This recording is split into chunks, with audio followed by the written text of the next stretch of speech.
Hey, what's going on? You know who it is. You know what it is. All right, man. Shout out to the homie Dante's Boxing Nation, man. I just saw an interview he conducted with Curtis Stevens. Curtis Stevens issued a statement about Daniel Jacobs in regards to the Triple G fight. Curtis Stevens basically said that, once Daniel Jacobs get hit by Triple G, that it's over because of his suspect chin. Okay, well, based off the fact Curtis Stevens issued a statement like that, he's basically saying he don't believe in his boy. And that further proves that what I've been saying about Triple G, that this is another cherry pick for Triple G, and that this dude is not going to challenge himself. He will keep finding these type of dudes to fight. If Triple G was really all he said he was, and his fans say he is, because I love how the fact they say he's the most feared fighter in the history of boxing, that is complete bullshit. That is media hype. Stop listening to these predominantly white reporters. Keep in mind that the industry is made of predominantly white, beat writers. Let's just keep it 100. And like I said before, that video I put out earlier about Triple G versus past middleweights, Triple G wouldn't have been able to beat most of those dudes I named, if not all of them. Oscar De La Hoya is a question mark, but, he wouldn't have been able to beat the rest. I laughed at the fact that it was some troll talking about he wouldn't have knocked out Roy Jones Jr. Now, Roy Jones Jr. under 30. You motherfuckers better go watch Roy Jones Jr. against James Toney. Roy Jones Jr. is possibly the fastest boxer that ever lived. Nobody was faster than Roy Jones Jr. As he got older, his reflexes started to abandon him a little bit. He started to get hit more. If Roy had worked on his defense a little bit more, I think Roy would have probably never lost the fight. If not, lost less than 3 fights. That's how good Roy was. Now, but getting back to Triple Fraud, what have I been telling you about this guy? These are the type of dudes he likes to fight. I won't be impressed if he stops Daniel Jacobs because, as I said before, Daniel Jacobs has been stopped before.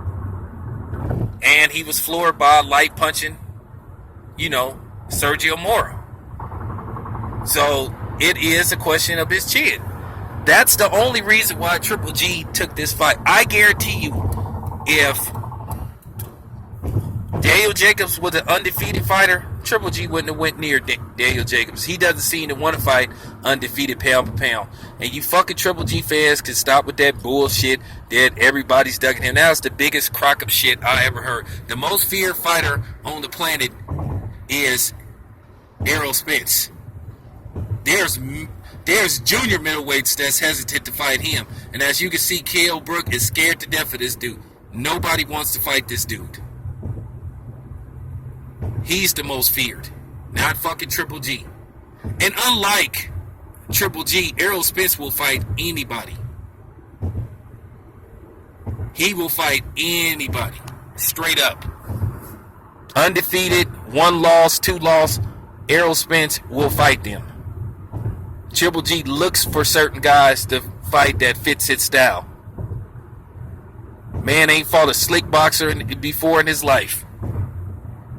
And like I said, his whole persona is based off this so-called fear. But then again, people talk about he's the most feared, but he sure the fuck feared Andre Ward. Man said Andre Ward was too much. Man refused to fight him. And Tom Laughlin damn knows it. So I don't want to hear this shit about, give Triple G his props should he beat Daniel Jacobs. I ain't giving that motherfucker shit. So you can come on here and you can say I hate him because he's not black. I don't give a fuck about that shit because you motherfuckers hate most black fighters because they not white. So don't come with that shit because it's going to go in one ear out the other and I'm just going to block you. I'm not impressed by this fight, really. I really thought about it at first. I thought about it and I was like, yeah, kind of excited. But then again, his fans showed that they ain't really excited about it because more than likely they know what's going to happen. Why you think people wasn't in a rush to buy tickets? Why you think this fucking fight didn't sell out? Like I said, you motherfuckers blame everybody for what goes on with Triple G instead of the dude you should blame. Like I said, it's always somebody else's fault when these fights don't happen with other people. You want to blame everybody else because you listen to a bunch of, racist yahoos, like Steve Kim and that coon Doug Fisher and that racist Michael Montero, that nobody wants to fight this dude when it's already been debunked. So I'm not going to be impressed should he stop Daniel Jacobs. I keep saying, if you want to be a legend in boxing, you have to challenge yourself. You can say whatever the fuck you want to say about Floyd, but he moved up several weight classes. I keep telling you that all the great fighters move up. All of them. And like I said, don't even try the Marvin Hagler shit. Don't even try it. Sugar Ray Robinson moved up several weight classes. Muhammad Ali started at cruiserweight, if I'm not mistaken.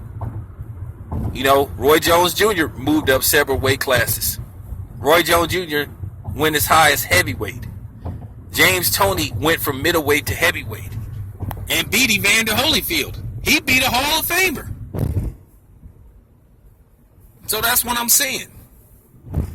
You guys say he's all that in a bag of chips. Well, tell him to take on tougher challenges. Stop talking that Andre Ward is a super, is a light heavyweight and Triple G is a middleweight. Tell him to go up to 175. Because guess what? He go up to 175, he beat Andre Ward. It ain't nothing nobody can say. It's no excuses. We can't say nothing. I'm silenced. You'll never hear me. You will never hear me say anything bad about Triple G ever again. But until that motherfucker challenge himself